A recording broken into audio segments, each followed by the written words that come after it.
It's a very weird double standard. And I've often thought about why that is. Do you have any hypothesis? Because I really can't think of one. I'm trying to explore evolutionary psychology and try to figure out, so like, what would be behind this? Is it a power dynamic where, it's much more egregious because a male is physically more, can overpower. There's that like dynamic, power dynamic physically. Um, I can't really put my finger on it. I've thought about it a lot. I want to know if you have any thoughts on that In subject. very simple, I mean, there's lots of thoughts around that. They perhaps some people agree or disagree, but it could be said there are to some extent evolutionary reasons, biological reasons, societal reasons. All of it kind of influences it to some degree. Um, my view, from what I see, from what I hear, from the work I do, it's because we live in a world that cares a lot more about the feelings and safety of girls and women, and a lot less about the feelings and safety of boys and men. And you could go, Got the it. last 50, 60 years of history proves that. And I think we're seeing it even more and more now. So when people, a few weeks ago, I put a tweet online, and I just basically listed all of the issues and adversities that boys and men face. Suicide, homelessness, drug deaths, most victims of homicide, etc., etc., etc. The attitudes that we have and so on. And I knew there'd be some hateful comments, but I did not expect the number of hateful comments that came. They were vicious, and some of them, though, Hmm. beautifully said, "Nobody cares. We don't care." And I went, exactly, that's the point. Nobody does care. And that's why For people like me are trying to highlight this. And I'm certainly not saying everything's 50-50. I'm certainly not one of these that believes every single thing in life should be perfectly 50-50. It's just not really reasonable. But I certainly, we can't get that because that's ridiculous. But I certainly don't think it should be like that. And that is exactly what it is like. There is more funding, more energy, more effort, more care, more sympathy, more attention given to all the issues that affect girls and women. And I have no problem with that whatsoever. The problem that I have is when so much focus goes on to these issues and comparatively little focus goes on into the issues affecting boys and men. Yeah, I completely agree, and I think you're right. Just to circle back, I think the issue of male disposability is probably at the heart of it, and I think that does have an evolutionary basis to it. Obviously, there's societal factors too, but ultimately, if you get down to brass tacks, from a Darwinian perspective, eggs are more valuable than sperm. Period, and that's just something that I think everyone in society has to understand. Like that's just a fact. Okay, cool.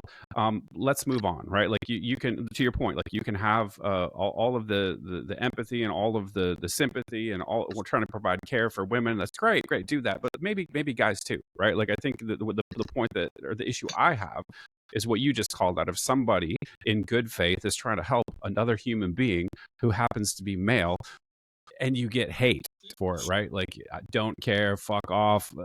That stuff is a real problem, right? So I think that is really the kind of the crux of the problem I see.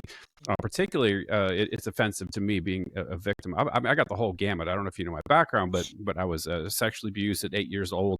I was physically abused by a stepfather, and not just that, just horrible mental abuse growing up. My first wife, kind of as a result of untreated, unresolved trauma, I married somebody who was a very much carbon copy of my stepfather.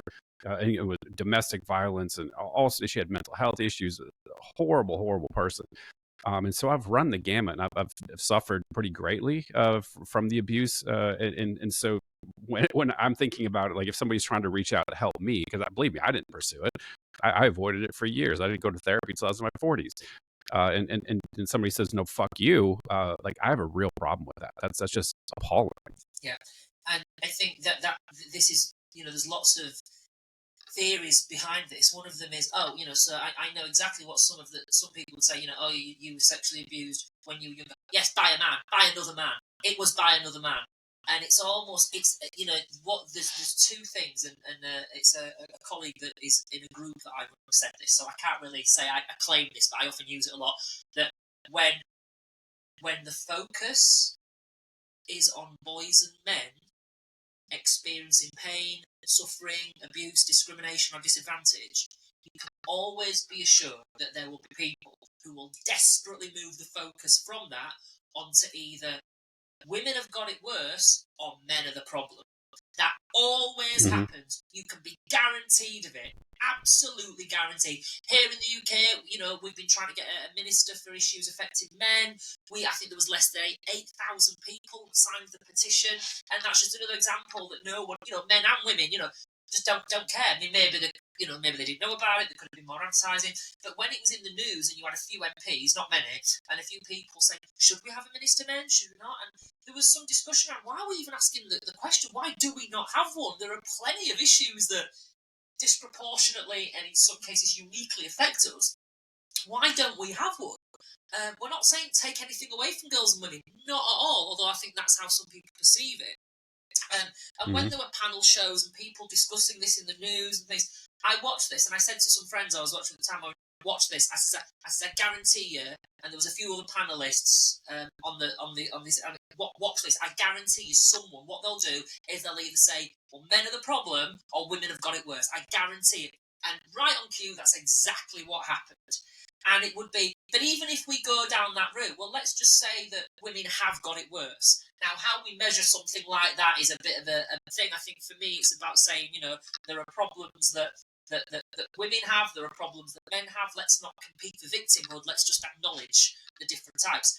And yes, there are certain types of harm that men, a minority of men on the planet, are more likely to perpetrate, and there are types of harm that perhaps women, a minority of women on the planet, are more likely to perpetrate. There's types of harm that's kind of 50-50. But even that narrative, well, women have got it worse and men are the problem, that absolutely in no way invalidates the pain, the suffering, the discrimination and the harm that these men are facing.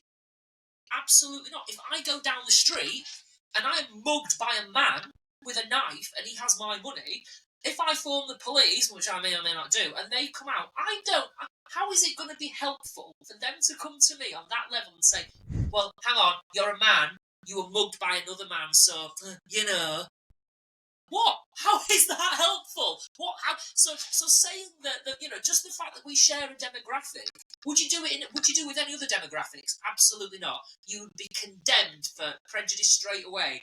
But either people can't see the prejudice, they don't believe you can be prejudiced towards men, which is wrong, or they poorly attempt to justify their prejudice. And so there's a real problem, and I see it getting worse. That's the scary thing. I don't see it getting better. There's glimmers of hope. There's pockets of positivity, and that's great. But it's kind of like the positivity and the good action to tackle all this. It's kind of going up like that, whereas the hate and the nastiness is going up like that.